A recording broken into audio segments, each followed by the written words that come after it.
Well, hello, everybody. What a wonderful idea of David Bannies to have us look at the four Gospels in this Advent season. And I'm thrilled to be part of it, and I'm looking forward to really enjoying it.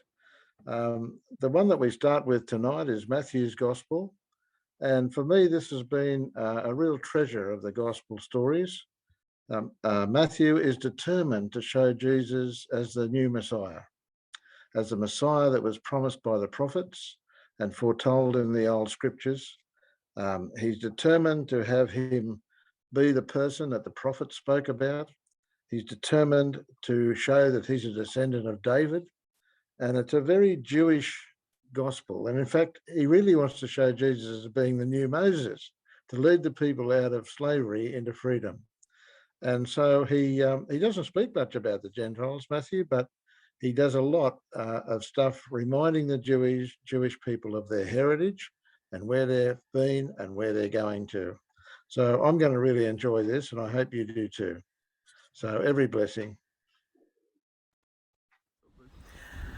The one thing that I love about the Gospel of Matthew in particular is the genealogy account. Most people will skip over this and think, oh my gosh, I used to do this too. I've got to read through 1,000 names and try and work out where this story is actually going.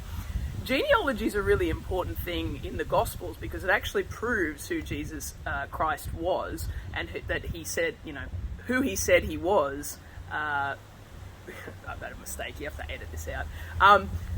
Jesus proves who he was through this genealogy because without having that direct link back to King David and to Adam and Eve and the first creation, Jesus really couldn't be who he said he was. So genealogies are always important. It's always important when we're considering our own history as well to think about our genealogy. Where do we come from? Where are we going?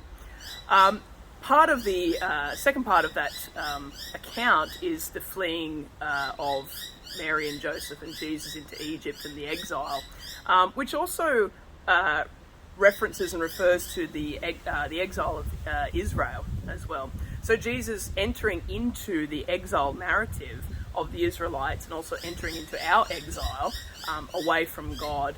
And this time of Advent, which draws us closer and away from exile and into closer relationship with our God.